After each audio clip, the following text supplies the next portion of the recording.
What up boys, welcome back to another top 5 video. Today we're going to be talking about the top 5 sole win conditions in Clash Royale. And that's totally not because my most viewed video ever was about win conditions, that's just a coincidence. But before we get started, of course, I have to give another shout out to my subscription button. If you haven't pressed it already, then be sure to. You're here watching this video, so clearly you enjoy this type of content, and you can subscribe and get more of it, and then everyone's happy. Except people who dislike me, which is a large majority of the population, but you know what I'm saying. So this list actually is going to be ranked. We're going to go 5, 4, 3, 2, 1, and obviously 1 is the best. So starting with number 5 on the list, we're going to go with Golem. This card has a 7% usage rate, which is actually quite good. It has almost 6,000 health when you include the 2 Golemites that come out of it. When you back this card with support, people often have to deal with that support rather than the actual Golem. So this allows the Golem with its very high HP to actually reach the tower. And then once it's there, it does around the DPS of an Expo. So you got this really big tank, which does DPS of an Expo and can easily get to towers because of how much health it's got. And then of course can just cause a snowball effect if your opponent really can't deal with that support. The Golemites also add to this because once you kill the Golem, well, there's even more stuff to deal with. It really is the premier investment deck right now, but it only ranks 5th in my opinion because of that 8 elixir cost and how easily punishable this is. So from Golem, we go on to pretty much the opposite of Golem, and in 4th place on this list is Expo. It also has a 7% usage rate, but I believe it's like a little bit higher, but like 0.5%. There we go, that's all the persuasion you need. It's 0.5% more used than Golem.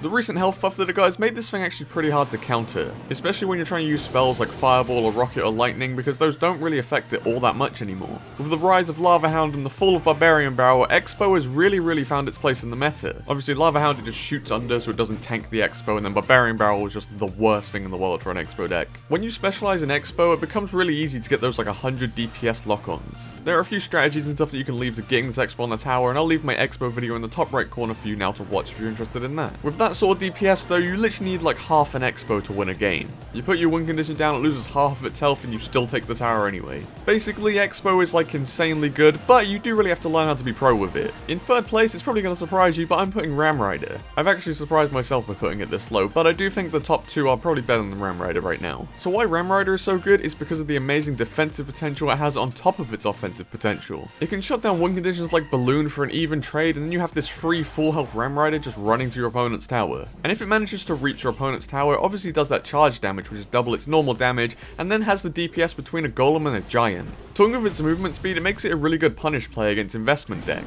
The best thing about this, well, the snare actually means that most low-cost cards can't actually counter the Ram Rider. If your opponent has put an 8 elixir Golem in the back, they can't use their final 2 elixir on something like Goblins or Bats. And that's because the Ram Rider will just snare them down and continue to attack the tower. So this means that the Golem player is pretty much stuck until they have like 4 elixirs to spend on a Night Witch or a Mini P.E.K.K.A. or something like that. Second on my list also might be a surprise because a lot of you might say this should be first, but I'm going with Lava Hound. Its usage rate is pretty much at an all-time high at 12% at the moment. The general concept of why Lava Hound is pretty good is because it's in the air. Most decks will just build a really solid ground defense game plan and forget about the air because they only really have to worry about Hound and Balloon. And because of this, you can abuse a load of decks that don't have sufficient air defense. So why is it shot up? Well, I have a weird theory on this. So firstly, Ram Rider comes into the game, and what happens then? Well, Tornado falls off. And with Tornado also falling off, well, Clone got buffed. Cloned units now get spawned behind the original units, and that's a lot more useful, especially with Lava Hound. So that synergy with Clone also helps the Lava Hound, and I think this is why those Lava Hound clone decks have really come into the meta. And then there's also the Barbarian buff, which means Flying Machine has also been buffed because it's more Fireball bait, and then you clone all of that mess and you get a mega push.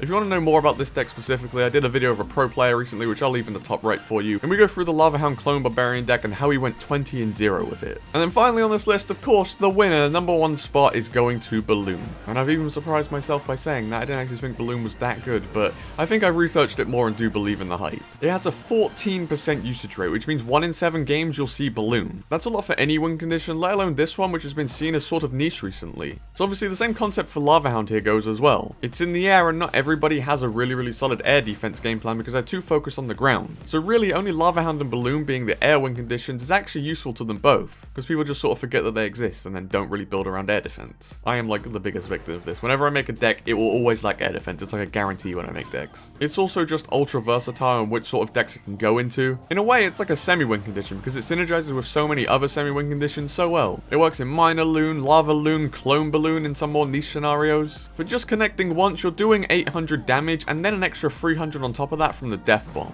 So literally getting that thing to the tower does over 1,000 damage.